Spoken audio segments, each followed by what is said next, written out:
શહેરના સયાજીપુરા વિસ્તારમાં રહેતા જ્ઞાનસાગર રેસીકોમના રહીશો તંત્ર દ્વારા પાયાની સુવિધા નહીં આપવામાં આવતા ત્રાહિમામ પોકારી ઉઠ્યા છે, જેને કારણે આજરોજ રહીશોએ ભેગા મળી વોર્ડ નંબર 9ની કચેરીએ ભારે હોબાળો મચાવ્યો હતો। શહેરના સયાજીપુરા વિસ્તારમાં રહેતા જ્ઞાનસાગર રેસીકોમના રહીશો વિસ્તારમાં પાયાની સુવિધાઓના અભાવે ભારે હાલાકીનો સામનો કરી રહ્યા છે।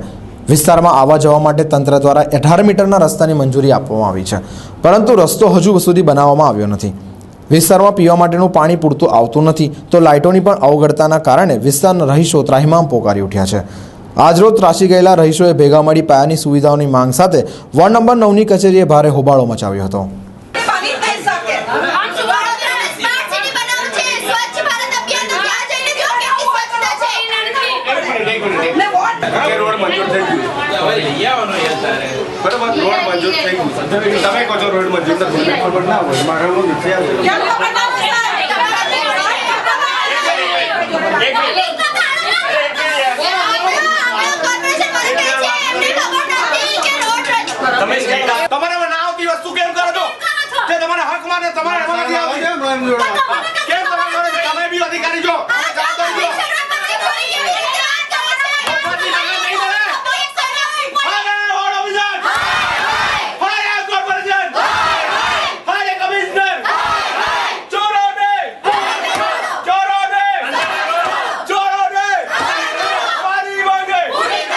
રેસીકોમના રહેવાસીઓ છે અને બાજુમાં આવેલ સાઈનાથ હોમ સાયન્સ એના રહેવાસીઓ છે।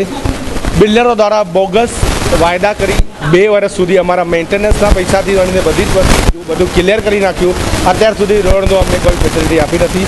એ રોડ એવું છે કે જ્યાં તમે જાઓ તો તમને મળે છે કે તમે ક્યાં આવ્યા છો, કોઈ ગામમાં આવ્યા હોય, સિટીના કંઈ વિહોણા વસ્તુમાં આવ્યા હોય જ્યાં કોઈનો સંપર્ક ના હોય એવી જગ્યા છે।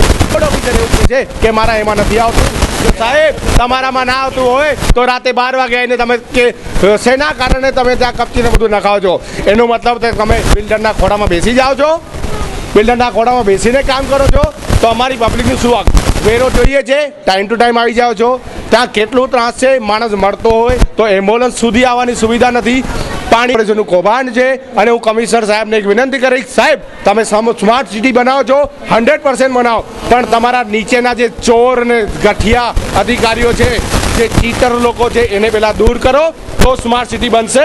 અમારું જે જ્ઞાનસાગર રેસીકોમ ફ્લેટ છે તમારાથી ખાસું દૂર છે, તમારા સિટીથી ખાસું દૂર છે।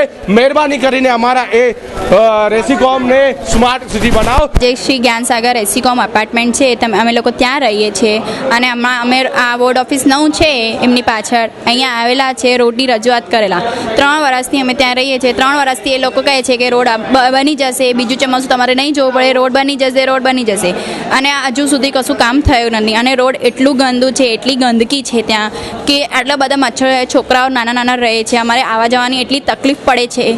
અને અમે વરસાદ પડે અમારે વિચારવું પડે છે કે રાત્રે વરસાદ ના પડવો જોઈએ કે તો સવારે છોકરો સ્કૂલ કેવી રીતના જશે।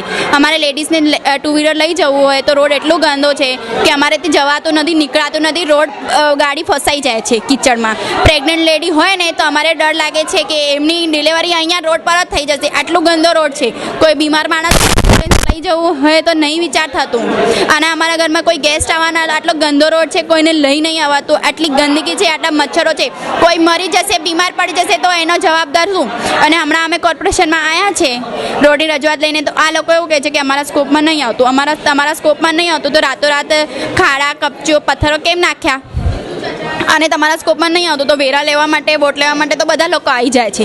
અને અમે રોડનું વાત છે, પબ્લિકનો સર્વન્ટ છો તમે લોકો, આ કોર્પોરેશન જે કામ કરે છે પબ્લિકના સર્વન્ટ છે, પબ્લિકના લીધે કામ કરે છે અને એમનો પગાર પબ્લિકના પૈસામાંથી આવે છે। અમે વેરો ભરીએ, વોટ ભરીએ, ટેક્સ ભરીએ, એનામાંથી એમનું આવે છે, તો એમનું કામ છે, એમના સ્કોપમાં નહીં આવતું તો જ એમને પૂછીને ફોન કરીને અપડેટ લેવું પડે અને પબ્લિકને કહેવું પડે